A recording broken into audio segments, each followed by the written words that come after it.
economía, de la inflación, qué se espera para los próximos meses, qué va a pasar con el cepo, son preguntas que le vamos a realizar a la licenciada en Ciencias Económicas con un máster en negocios internacionales y de la Fundación Libertad Humana, Natalia Motil. Natalia, Eduardo Germán la saluda, ¿cómo le va? Buenas tardes. Muy buenas tardes, Eduardo, muchísimas gracias por la invitación. No, gracias a usted. Bueno, ¿hemos tenido una inflación alta de lo que se esperaba o era lo que ustedes esperaban? No, efectivamente se encontró por encima de las estimaciones del mercado. De hecho, estábamos estimando una inflación por debajo del 4%. Empezaron, a presionar lo que es la suba de los alquileres, de las tarifas de algunos servicios, lo que son las cuotas del colegio y por último también el aumento en las tarifas de transporte. Así que vemos una dificultad por parte del gobierno de bajar lo que es esa inflación inercial y converger a lo que es la tasa de inflación que están estimando, el ritmo de Crowell-Peg de alrededor del 2%. Sí, y el tema de específicamente de alimentos, ¿cómo fue la inflación y digamos, mirando hacia adelante, que es clave también el tema de ir al supermercado? Bueno, efectivamente lo que son los rubros de alimentos estuvieron bajando, desacelerando en los últimos meses. En este mes particular también tuvo una incidencia, pero lo que vemos es una recomposición también por parte del poder adquisitivo, aunque sea mínimo, después de haber tocado un piso en materia de actividad económica, que está influyendo en la mayor demanda de otros rubros, como por ejemplo también fue el caso de hoteles y restaurantes. También se explica por una cuestión meramente estacional, que son justamente las vacaciones de invierno, y eso también estaría influyendo en lo que es el índice o el IPC general. Y de aquí para diciembre, ¿usted bueno, en este país, digamos, hacer futurología es medio complicado, ¿no? Pero digamos, si estuviéramos en un país normal, ¿cuál es, digamos, el panorama que usted ven de acá hasta diciembre?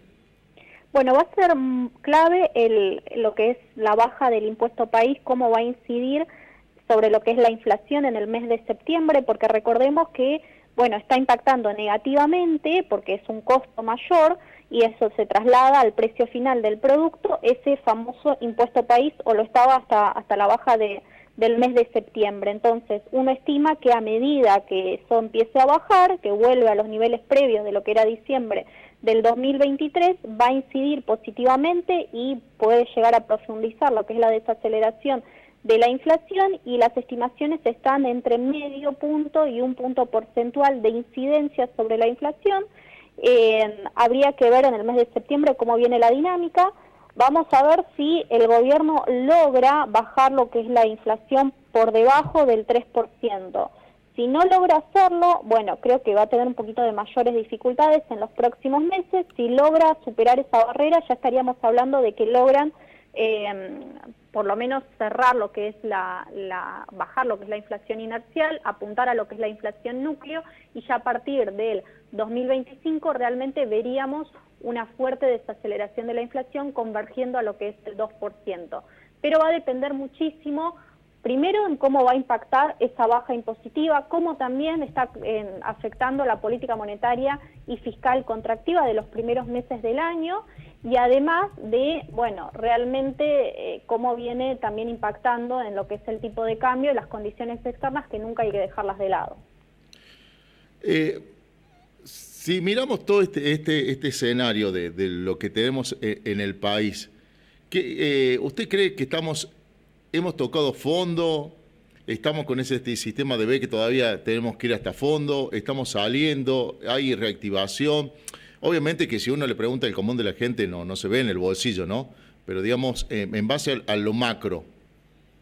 Bueno, efectivamente estamos viendo la recuperación en algunos sectores, en algunos todavía cuesta bastante. Recordemos que el consumo está bastante retraído. ¿Y por qué? Porque las pequeñas y medianas empresas hoy representan al 40% del empleo formal en nuestro país y siempre están tendientes a la volatilidad interna. Entonces, si hay una recesión fuerte, como no pueden apoyarse, porque no son, digamos, empresas que exportan al resto del mundo, bueno, lamentablemente le impacta muy negativamente y eso después se refleja en una corrosión tanto en lo que son los salarios reales como también en el mercado laboral. Y eso, bueno, lamentablemente es un círculo bastante vicioso en el cual profundiza lo que es la caída. Ahora bien, van a ser clave primero lo que es el blanqueo, que unos están estimando alrededor de 40.000 millones de dólares que podrían llegar a entrar al país en términos de capitales, y eso se podría ver reflejado en una recuperación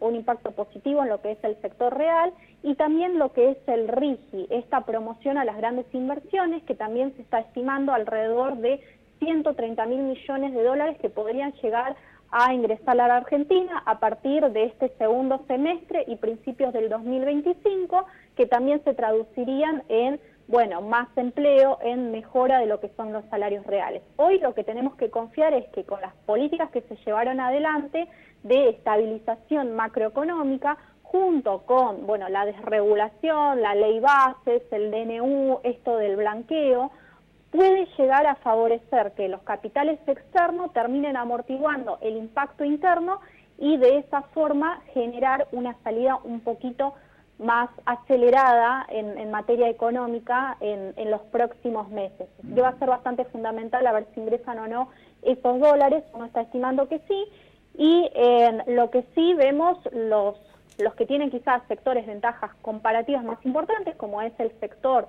agroexportador. Vemos también lo que es el nicho en tecnológico, aunque es minúsculo en la Argentina, también está repuntando. Y después vemos lo que es manufacturera, construcción, en base a que la construcción, la realidad es que estaba solventada hoy con lo que son las obras públicas, y ese es un componente que, bueno, es parte del plan de gobierno de recorte, está impactando negativamente. A esos sectores les va a costar bastante recuperarse, y después los últimos sectores que se van a recuperar, todo lo que tenga que ver con sector no transable, ahí vamos a tener mucho de lo que es la economía informal, van a ser ya los últimos recuperados y vamos a ver realmente un crecimiento a partir quizás de finales del 2025, una vez que veamos la estabilización en lo que son los precios y también esa recuperación en el resto de los sectores económicos. Bueno, por último, y le agradezco muchísimo este tiempo, cuando hablamos de cepo, es un término que ustedes mucho utilizan, para el común, esa persona que esta hora nos está escuchando en un taxi, en un remis, ¿qué puede significar para ellos? Bueno, el cepo también favorece, la quita de él favorecería la entrada de capitales. ¿Qué es el cepo fundamentalmente? Bueno, tenemos, cuando se quiere establecer un precio del dólar por debajo del equilibrio, es decir, para que no haya una devaluación, una de esas formas es justamente restringiendo lo que es la demanda de dólares. En ese caso, bueno, establecen que la gente no puede comprar más de 200 dólares por mes.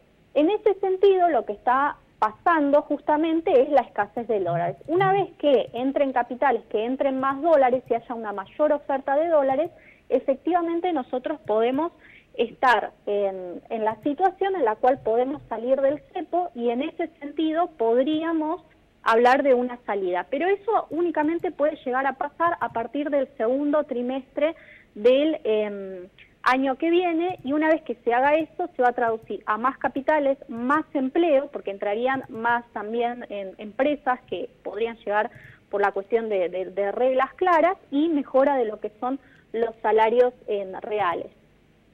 Bueno, le agradezco muchísimo esta clase que nos ha dado de economía, fundamentalmente hablando en un discurso para que entienda el común de la gente. Muchísimas gracias, Natalia, por el tiempo para la provincia de La Rioja, y que pase buenas tardes. Gracias a usted, un beso enorme. Hasta luego. Bueno, una clase de economía, yo no he ido a economía, pero no ha hablado un abanico de cuestiones que nos da para que entendamos un poco, porque muchas veces hablamos de cepo, hablamos de la inflación y muchas veces no se entiende, o vamos aprendiendo lentamente, que para eso está el programa de la radio. 18:13 minutos.